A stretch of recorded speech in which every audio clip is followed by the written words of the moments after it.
Operation সিন্দুর নিয়ে ফের একবার বার্তা প্রধানমন্ত্রী নরেন্দ্র মোদীর। তার মাসিক রেডিও অনুষ্ঠান মন কি বাতেও তিনি জানালেন, সন্ত্রাসবাদ শেষ করতে ভারত বদ্ধপরিকর।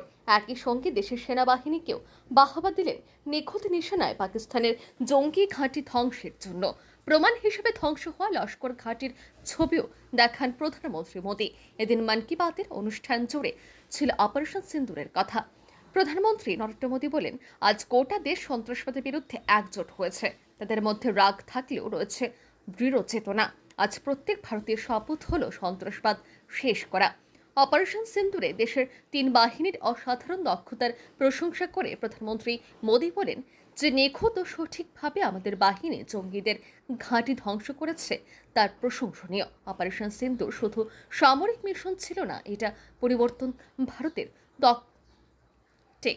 এটা পরিবর্তিত ভারতের দক্ষতার ছবি, এবং এ ছবি গোটা দেশের মধ্যে দেশাত্মবোধ জাগিয়ে তুলেছে, দেশকে তিরঙ্গায় রাঙিয়ে তুলেছে। দেশ জুড়ে তিরঙ্গা যাত্রা, নবজাতক শিশু কন্যাদের সিন্দুর নামকরণের মতো উদ্যোগকেও সাধুবাদ জানান প্রধানমন্ত্রী মোদী। জঙ্গি ও তাদের মদতদাতাদের কঠিন জবাব দেওয়া হবে বলেন তিনি। নিহতদের পরিবারকে আশ্বাস দিয়ে বলেন, ন্যায় বিচার আপনারা পাবেনই। মন কি বাত অনুষ্ঠানে তিনি বিগত কয়েক বছর ধরে কাশ্মীরের ব্যাপক উন্নতি নিয়েও কথা বলেন। কিভাবে বিগত বছরে জম্মু কাশ্মীরে পর্যটন বেড়েছে, যুব সম্প্রদায়ের জন্য কর্মসংস্থানের সুযোগ তৈরি হয়েছে তা তুলে ধরেন প্রধানমন্ত্রী। তিনি জানান, পেহেলগামে জঙ্গি হামলার এই উন্নয়ন রুখতে শত্রুদের চেষ্টা ছিল বলে দাবি করেন। आज पूरा देश आतंकवाद के खिलाफ एकजुट है, आक्रोश से भरा हुआ है, संकल्पबद्ध है। आज हर भारतीय का यही संकल्प है, हमें आतंकवाद को खत्म करना ही है। साथियों, ऑपरेशन सिंदूर के दौरान हमारी सेनाओं ने जो पराक्रम दिखाया है, उसने हर हिंदुस्तानी का सिर ऊंचा कर दिया है।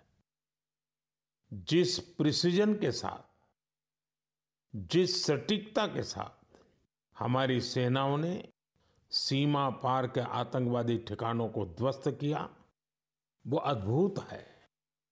ऑपरेशन सिंदूर ने दुनिया भर में आतंक के खिलाफ लड़ाई को नया विश्वास और उत्साह दिया है।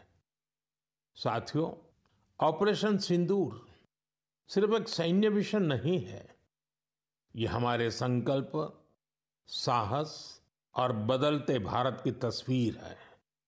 और इस तस्वीर ने पूरे देश को देशभक्ति के भावों से भर दिया है, तिरंगे में रंग दिया है।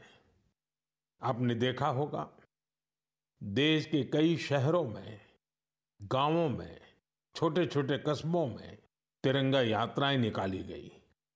हजारों लोग हाथों में तिरंगा लेकर देश की सेना, उसके प्रति वंदन अभिनंदन करने निकल पड़े।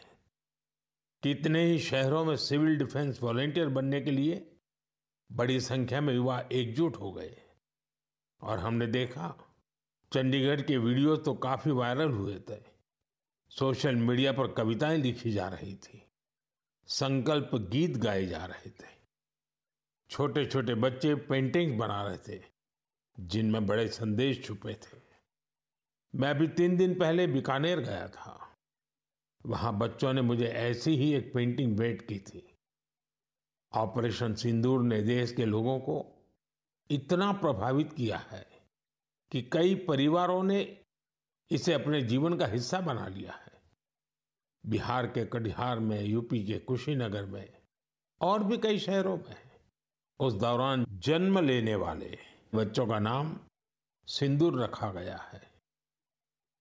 साथियों, हमारे जवानों ने आतंक के अड्डों को तबाह किया। यह उनका अदम्य साहस था और उसमें शामिल थी भारत में बने हथियारों, उपकरणों और टेक्नोलॉजी की ताकत। उसमें आत्मनिर्भर भारत का संकल्प भी था। हमारे इंजीनियर्स, हमारे तकनीशियन, हर किसी का पसीना इस विजय में शामिल है। इस अभियान के बाद पूरे देश में वोकल फॉर लोकल को लेकर एक नई ऊर्जा दिख रही है। कई बातें मन को छू जाती है। एक माँ बाप ने कहा, अब हम अपने बच्चों के लिए सिर्फ भारत में बने खिलौने ही लेंगे। देशभक्ति की शुरुआत बचपन से होगी। कुछ परिवारों ने शपथ ली है, हम अपनी अगली छुट्टियां देश के किसी खूबसूरत जगह में ही बिताएंगे। कई युवाओं ने मेड इन इंडिया का संकल्प लिया है, वो देश में ही शादी करेंगे। किसी ने ये भी कहा है, अब जो भी गिफ्ट देंगे वह किसी भारतीय शिल्पकार के हाथों से बना होगा। साथियों, यही तो है भारत की असली ताकत, जन मन का जुड़ाव, जन भागीदारी। मैं आप सबसे भी आग्रह करता हूं, आइए इस अवसर पर एक संकल्प लें। हम अपने जीवन में जहां भी संभव हो देश में बनी चीजों को प्राथमिकता देंगे। यह सिर्फ आर्थिक आत्मनिर्भरता की बात नहीं है, यह राष्ट्र के निर्माण में भागीदारी का भाव है। हमारा एक कदम भारत की प्रगति में बहुत बड़ा योगदान बन सकता है। Bureau report RA News।